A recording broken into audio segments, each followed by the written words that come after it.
मराठीमध्ये नवीन नवीन म्युझिक येते, नवीन नवीन संगीत येते आणि नवीन नवीन जनरेशन हे म्युझिक घेऊन येते. आणि अशीच एक नव्या जनरेशनची ही तिघांची टीम आपल्याला एक गणेशाचा अल्बम घेऊन येते. पहिला क्युरिओसिटीचा टॉपिक असा आहे, नाव आहे लॉन्च गणेशा आणि स्पिरिच्युअल स्पा. अगदी अर्बन नावं आहेत. काय आहे त्याच्यामागचं हे? हा मुळात हा अल्बम नाही आहे, दिस इज अ सिंगल. आणि स्पिरिच्युअल स्पा ही मी पहिल्यांदा एक सिंगल प्रोड्यूस केली आहे. सो मला असं वाटलं की नुसती एक सिंगल प्रोड्यूस करायची, ती पब्लिसाईज करायची, लोकांसमोर आणायची आणि नंतर काहीच करायचं नाही, असं न करता मला एक सिरीज करण्याची माझी इच्छा आहे स्पिरिच्युअल गाण्यांची. पण नुसतीच रेग्युलर स्पिरिच्युअल गाणी न करता I am planning to bring two cultures together. त्याच्यात काहीतरी नाविन्य असावं, काहीतरी त्याला युनिव्हर्सल अपील असावा, असं माझा मानस होता. आणि म्हणून ही स्पिरिच्युअल स्पा सिरीज सुरू केली. आणि त्यातलं पहिलं ऑफरिंग आहे लॉन्च गणेशा, जे युनिव्हर्सल म्युझिकनी आज आपल्या सगळ्यांसमोर जगातली सगळ्यात मोठं म्युझिक लेबल जे आहे युनिव्हर्सल म्युझिक, त्यांच्या माध्यमातून हे सगळ्यांसमोर येतं आहे. आणि माझे दोन अतिशय लाडके लाडके लाडके मित्र मंगेश बोरगावकर आणि स्पृहा जोशी यात माझ्यासोबत आहे. So this is a first of its kind concept. कारण तू जसं म्हणालीस तसं लॉन्च गणेशा, स्पिरिच्युअल स्पा हे खूप अर्बन कॉन्सेप्ट वाटतात, yet they have a sense of spiritualism intact in them. तर लॉन्च गणेशाचा कॉन्सेप्ट असा आहे की गणेशा आपल्या सगळ्यांना माहितीच आहे, इट इज आपलं सगळ्यांचं दैवत आहे. पण गणेशा ज्यांना माहिती नाही त्यांना तो त्यांच्या पोशाखात आपण सादर करावा, त्यांच्या अटायरमध्ये, त्यांच्या ॲम्बियन्समध्ये गणेशा त्यांना सांगावा. आपल्या लोकांना त्यांचा ॲम्बियन्स एन्जॉय करता येईल, त्यांना गणेशा समजेल, गणेशा एन्जॉय करता येईल. तर एक मला वाटतं खूप सूक्ष्मपणे जर बघितलं तर वर्ल्ड पीस असा या गाण्याच्या मागचा मोठा मोटिव्ह आहे. नक्कीच खूप युनिव्हर्सल कॉन्टेक्स्टमध्ये हा लिरिक्स तुला लिहावे लागले असतील. म्हणजे स्पा ही कॉन्सेप्टच अशी आहे की you should feel relax by listening to it. तर हे सगळं लिहिताना म्हणजे किती शब्दांची जोडाजोड काय केली? मला असं वाटतं निलेशनीच याच्यात खूप जास्त मदत केली होती, कारण त्याने हे गाणं, ही बंदिश जी आहे ती मियां मल्हार रागामध्ये बांधली आहे. आणि मियां मल्हार हा रागच पीसकडे नेणारा आहे. तुम्ही जेव्हा ते ऐकत असता तेव्हा तुम्हाला कुठेतरी त्या पीसची अनुभूती येत असते.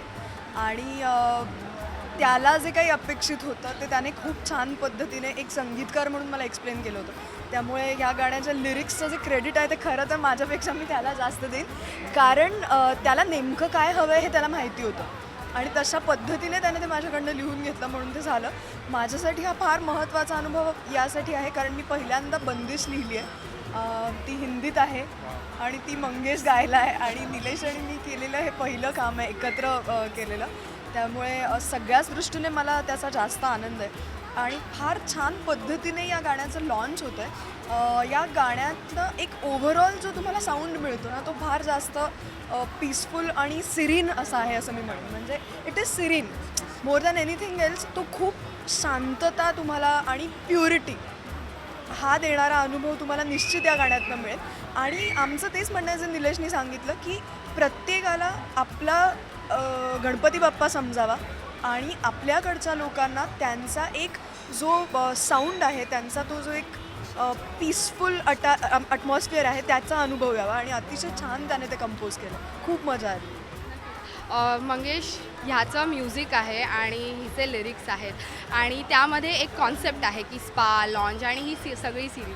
मग गाताना तुलाही वेगळी मेहनत घ्यावी लागली असेल हे सगळं मेंटेन ठेवण्यासाठी? Yes, of course.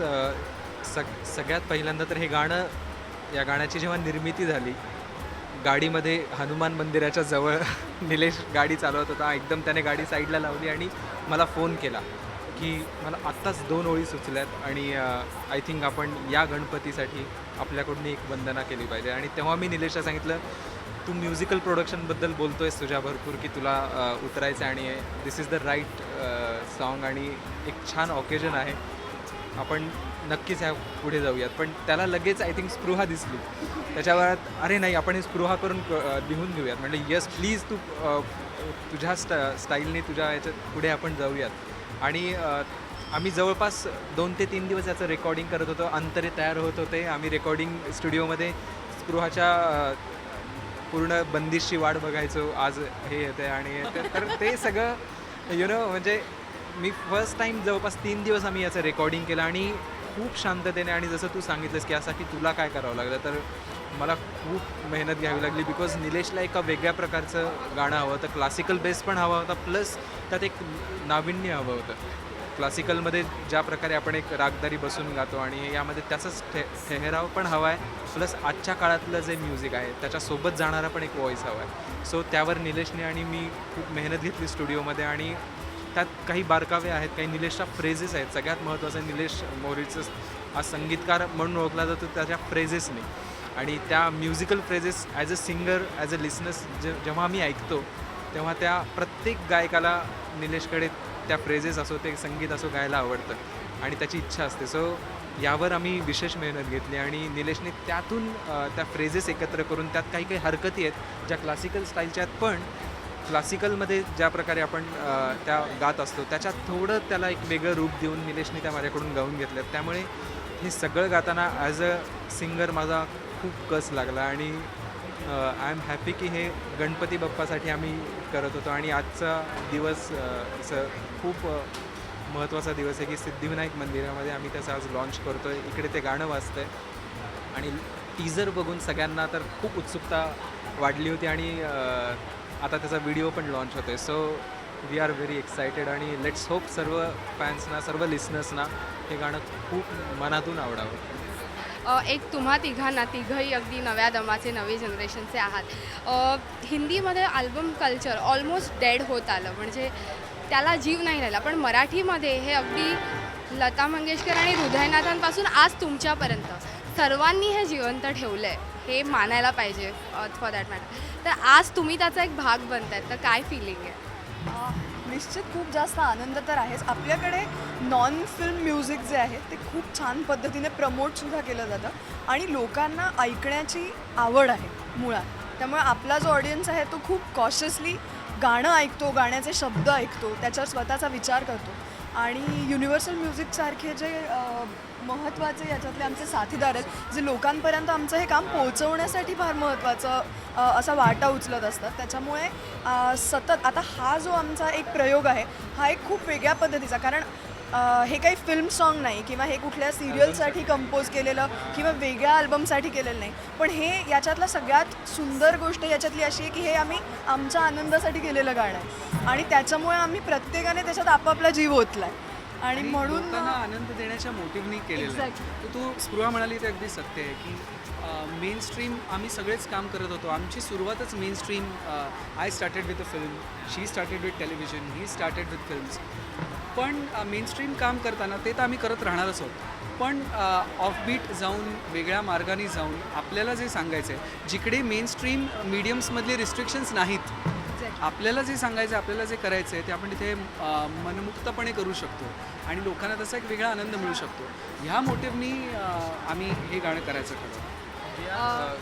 सगळ्यात मी एक जस्ट ॲड करतो की आम्ही, तू जसं सांगितलंस की सिंगल्स येत आहे, तर वी आर व्हेरी हॅपी की आम्ही युनिव्हर्सल म्युझिकसोबत जोडलं आहे, जी इंटरनॅशनली सिंगल्स लॉन्च करते, आणि internationally top 5 artist I think युनिव्हर्सलचे आहेत. सो ॲज अ सिंगर माझी खूप इच्छा आहे की मराठी असो, हिंदीत असो, आपल्या पूर्ण भारतामध्ये सिंगल्सचा परत एक दौर यावा, बिकॉज ट्रेंड यावा, आणि त्याच्यासाठी गीतकार असो, गायक असो, म्युझिक डिरेक्टर असो, यांना यामध्ये कुठलंही बंधन नसतं. ॲज अ आर्टिस्ट तुम्ही स्वतःला, तुमची कला, तुम्हाला जे वाटतं आहे रसिकांना ते पोचवू शकता, आणि लेट्स होप हे त्यातले एक पार्ट झाला आहे, आणि पुढे घेऊन जाऊ आम्ही असंच. मंगेश, आता कंपोजिशन आणि लिरिक्स पाहिले, आता 4 ओळी फक्त तुझ्याकडनं ऐकायला मिळाल्या. ऑफकोर्स येस, आपण तिघही गाऊयात. आय थिंक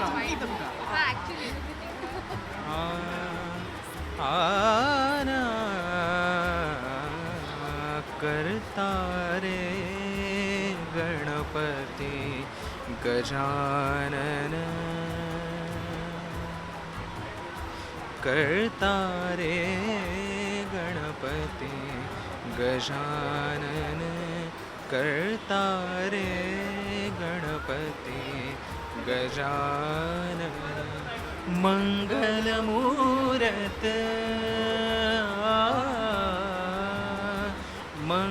मंगलमूरत दरस दया घन, करता रे करता रे गणपती गजानन करता रे गणपती गजानन. हा, छान आहे अगदी जसं स्पा आणि लॉन्च दोन्ही पाहायला मिळते. थँक्यू सो मच आणि all the best for the album. Thank you. Cameraman Faizan सोबत श्वेतांबरा सावंत, राष्ट्रीय मराठी.